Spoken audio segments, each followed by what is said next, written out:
പ്രിയമുള്ളവരെ നമസ്കാരം. ഇന്ന് നമ്മൾ രണ്ട് സിനിമകളെക്കുറിച്ചാണ് അവലോകനം ചെയ്യുന്നത്. ഒന്ന് ഹരി സംവിധാനം ചെയ്ത വിശാൽ നായകനായി എത്തുന്ന രത്നം എന്ന സിനിമ. രണ്ടാമത്തത് പരശുറാം സംവിധാനം ചെയ്ത വിജയ് ദേവരക്കൊണ്ട നായകനായിട്ട് അഭിനയിക്കുന്ന ദി ഫാമിലി സ്റ്റാർ എന്ന തെലുങ്ക് സിനിമ. രത്നത്തെക്കുറിച്ച് പറയുകയാണെങ്കിൽ വിശാലിനെ കൂടാതെ പ്രിയ ഭവാനി ശങ്കർ, രാമചന്ദ്ര ബാബു, സമുദ്രക്കനി, യോഗി ബാബു, ഹരീഷ് പേരടി എന്നിവരടക്കം ഒത്തിരി പേർ ഈ സിനിമയിൽ അഭിനയിക്കുന്നു. താമ്രഭരണി, പൂജ എന്നീ സിനിമകൾക്ക് ശേഷം വിശാലും ഹരിയും ഒന്നിക്കുന്ന ചിത്രമാണ് രത്നം. തമിഴ് സിനിമ ഇപ്പോഴും അമാനുഷിക കഥാപാത്രങ്ങളുടെ ലോകത്ത് തന്നെ നിൽക്കുകയാണ് എന്നതാണ് ഏറ്റവും വലിയ കഷ്ടം. സിനിമ തുടങ്ങുമ്പോൾ വലിയൊരു ക്രൈം നടക്കുന്നതാണ് നമ്മൾ കാണുന്നത്. അപ്പോൾ നമ്മൾ കരുതും ഇതെന്തോ വലിയ സംഭവമാണെന്ന്. പക്ഷേ ഒന്നുമല്ല. അനാഥനായ നായകൻ ഒരു കഥ, നായകൻ്റെ അച്ഛന് മറ്റൊരു കഥ, അമ്മയ്ക്കൊരു കഥ, വില്ലനൊരു കഥ, ആ നാടിന് തന്നെ വേറൊരു കഥ. അങ്ങനെ ഒരുപാട് കഥകൾ ചേർന്ന ഒരു അവിയൽ സിനിമ. ചെറുപ്പത്തിലെ തന്നെ അനാഥനായ നമ്മുടെ നായകൻ സമുദ്രക്കനി എന്ന വില്ലൻ്റെ കൂടെ കൂടുന്നു. കുറെ കഴിയുമ്പോൾ സമുദ്രക്കനി MLA ആകുന്നു. ആ വില്ലൻ്റെ അതേ വേഷം നമ്മുടെ നായകൻ ഏറ്റെടുക്കുന്നു. ഇതിലെ നായികയാണെങ്കിൽ തനിക്ക് വേണ്ടി മരിക്കാൻ തയ്യാറാകുന്ന നായകനെ ഹൃദയം കൊണ്ട് പ്രണയിക്കുന്നു. എന്നാൽ നായകനോ നായികയെ കാണുമ്പോൾ തൻ്റെ അമ്മയുടെ രൂപമാണ് മനസ്സിൽ തെളിയുന്നത്. അങ്ങനെ നായികയെ അമ്മയെപ്പോലെ സ്നേഹിക്കുന്നു. എങ്ങനെയുണ്ട്? ഒരു 3-4 സ്റ്റണ്ട് അടിപൊളിയായിട്ട് എടുത്തിട്ടുണ്ട്. പക്ഷെ പലപ്പോഴും സ്റ്റണ്ട് ആവശ്യമില്ലാത്ത ഇടങ്ങളിലാണ് പേസ്റ്റ് ചെയ്തിരിക്കുന്നത്. മെയിൻ വില്ലൻ സമുദ്രക്കനി, ബാക്കിയുള്ള വില്ലന്മാരെല്ലാം കോമഡി ആണോ ട്രാജഡി ആണോ എന്ന് പറയാനൊക്കുന്നില്ല. യോഗി ബാബു ഒക്കെ കോമഡി കാണിക്കാൻ പെടുന്ന പാട് കണ്ട നമുക്കത് ഭയങ്കര കോമഡിയായിട്ട് തോന്നി ചിരിച്ചു പോകും. കുറേ കാലം തമിഴിൽ നല്ല സിനിമകൾ വന്നിരുന്നു. എന്നാൽ ഇപ്പോൾ വരുന്നതെല്ലാം വെറും ഒരു കഥയുമില്ല, കഴമ്പുമില്ല, ലോജിക്കുമില്ലാത്ത ഒരുതരം കാട്ടിക്കൂട്ടൽ മാത്രമാണ്. വിശാൽ ഈ സിനിമയിൽ ഒരുപാട് പേരെ കൊന്നുകളയുന്നുണ്ട്.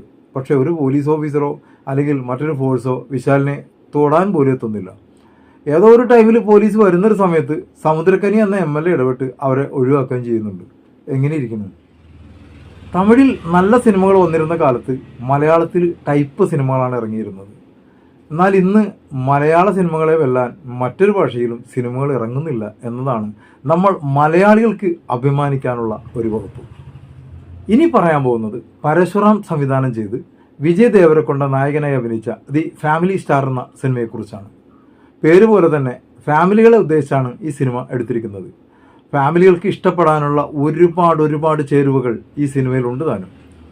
ഈ സിനിമയിൽ നായികയായിട്ട് എത്തുന്നത് ദുൽഖർ സൽമാൻ നായകനായിട്ടെത്തി സൂപ്പർ ഹിറ്റായ സീതാറാം എന്ന സിനിമയിലെ നായിക മൃണാൾ ഠാക്കൂറാണ്.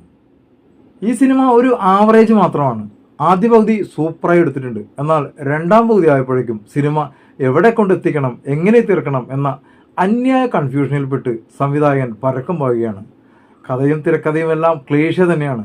പണക്കാരിയായ നായിക പാവപ്പെട്ട നായകൻ്റെ വീടിൻ്റെ മുകളിൽ താൻ ആരാണെന്ന് വെളിപ്പെടുത്താതെ വാടകയ്ക്ക് താമസിക്കാനെത്തുന്നു. ആദ്യം ഒടക്കിലൂടെ മുന്നോട്ട് പോകുന്ന ബന്ധം പിന്നീട് പ്രണയത്തിലെത്തുന്നു.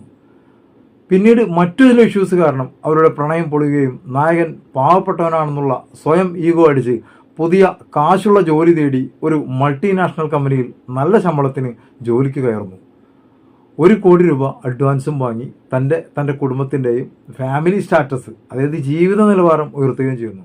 അങ്ങനെ ഇരിക്കുമ്പോഴാണ് ആ കമ്പനി നായികയുടെ അച്ഛൻ്റേതാണെന്നും ആ കമ്പനി നായികയുടെ പേരിലാണ് അറിയപ്പെടുന്നതെന്നും നായകൻ തിരിച്ചറിയുന്നത്.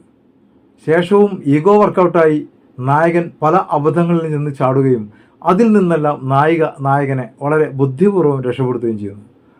കഥയ്ക്ക് ആവശ്യമില്ലാത്ത 2 ഫൈറ്റ് ഈ സിനിമയിലുണ്ട്. അതിൽ ഒരു ഫൈറ്റിൽ 500ഓളം പേരെ നായകൻ വെട്ടിയെറിയുന്നുണ്ട്. അവസാനം നായകനും നായികയും ഒന്നാവുന്ന സമയത്ത് സിനിമ തീരുകയും ചെയ്യുന്നു. ഗോപി സുന്ദറാണ് മ്യൂസിക് ചെയ്തിരിക്കുന്നത്. വിജയ് ദേവരക്കൊണ്ടയും മൃണാൾ ഠാക്കൂറും വളരെ നന്നായി തന്നെ തങ്ങളുടെ ഭാഗങ്ങൾ കൈകാര്യം ചെയ്തിട്ടുണ്ട്. പക്ഷേ എനിക്കെന്തോ ഈ സിനിമ അത്ര വർക്കൗട്ട് ആയില്ല. നിങ്ങളുടെ കാഴ്ചയിൽ മറ്റൊരു ഫീലാകാം. നിങ്ങൾ ഈ സിനിമകളൊക്കെ കണ്ടവരാണെങ്കിൽ ഈ സിനിമകളെക്കുറിച്ച് നിങ്ങൾക്കുള്ള അഭിപ്രായങ്ങൾ എൻ്റെ ഈ വീഡിയോക്ക് താഴെ കമൻ്റായി എഴുതിയിടുക. നിങ്ങൾ ആദ്യമായിട്ടാണ് എൻ്റെ ഈ ചാനൽ കാണുന്നതെങ്കിൽ കഴിയുമെങ്കിൽ ഈ ചാനലൊന്ന് സബ്സ്ക്രൈബ് ചെയ്യുക, ബെല്ലൈക്കൺ ഇനാബിൾ ചെയ്യുക. അപ്പോൾ മറ്റൊരു സിനിമയുടെ വിശേഷങ്ങളുമായി കാണും വരേക്കും എല്ലാവർക്കും നന്ദി, നമസ്കാരം.